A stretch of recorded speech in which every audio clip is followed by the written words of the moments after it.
Hello বন্ধুরা, কেমন আছো সবাই? আশা করি সবাই খুব খুব ভালো আছো। আমিও ভালো আছি। আবারও চলে এলাম একটা ফ্রেশ ছোট্ট ব্লগ নিয়ে। তো প্রথমেই জানাই সকলকে শুভ সন্ধ্যা, গুড ইভিনিং। তো এখন রয়েছি দীঘা বিচের ধারে।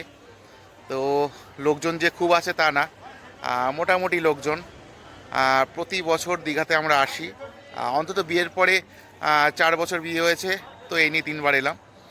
তো এর আগে যে দুবার এসেছি প্রচণ্ড ভিড় ছিল, তো এই বছরই দেখছি ভিড়টা একটু কম। তবে কিন্তু ভালোই লাগছে, একটু হালকা হালকা লোকজন। আর আমরা একটু চাইছিলাম একটু নিরিবিলিতে থাকতে। আমাদের জন্য বেস্ট হয়েছে এই সময়টা। এই দেখো, অন্য সময় যে ভিড়টা তোমরা দেখো, এই মুহূর্তে না সেরকম একটা ভিড় নেই। আর দীঘার এই যে গেটটা অপূর্ব লাগে আমার, দারুণ লাগে। একেবারে ঢেলে সাজিয়েছে দীঘাটা, খুব সুন্দর লাগে। বাঙালির গোয়া। তো আমার পরিচিত প্রায় সকলেই এসছে দীঘাতে। তো এরকম ফাঁকা বীচ কেউ দেখেছো কি না আমাকে অবশ্যই জানিও।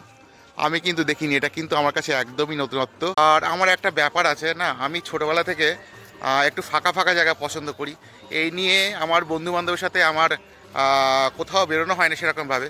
কারণ আমার বন্ধুবান্ধবরা সবসময় একটু ভিড়ভাড় জায়গা পছন্দ করে, মানে ছোটোবেলার থেকে, যার ফলে কোনো দিন পড়তো না। মানে আমার অনেক বন্ধুই আছে ফেসবুকে, তো তারাও ভিডিওটা দেখবে, কোনো ব্যাপার না। ওরাও জানে যে পলাশ একটু নিরিবিলি জায়গা পছন্দ করে।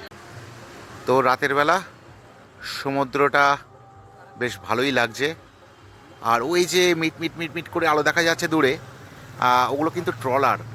ওইদিকে মোহনা রয়েছে এই সাইডটায়, এখান থেকে ট্রলারগুলো সব ভেসে ভেসে মাছ ধরছে। তো এই বছর না আমাদের বিবাহবার্ষিকীটা একদম অন্যরকম কাটলো।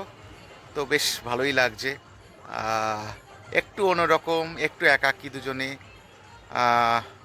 সুন্দর অনুভূতি, দারুণ। আর সেই সাথে একটু ফাঁকা ফাঁকা জায়গা পেয়েছি দীঘাটা।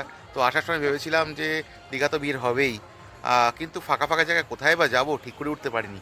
মানে সকালবেলা ডিসাইড করেছি, মাত্র 15 মিনিটের মধ্যে ডিসাইড করে টিকিট কেটে দুপুরবেলার মধ্যে ব্যাগ গুছিয়ে সন্ধেবেলা বেরিয়ে পড়েছি।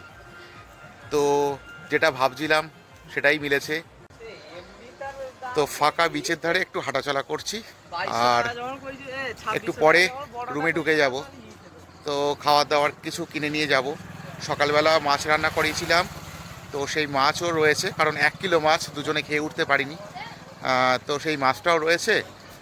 আর ভাত কিনেছিলাম, তো এতটা মতো ভাত আছে। তো ভাবছি একটু চাউমিন কিনবো রাত্রিবেলা, আর একটু স্ন্যাক্স আইটেম কিছু কিনবো, কিনে রুমে চলে যাব। তো যাই হোক, মনে অনেকটা দূরে চলে গেছে হাঁটতে হাঁটতে। তো দেখা হচ্ছে আবার পরে।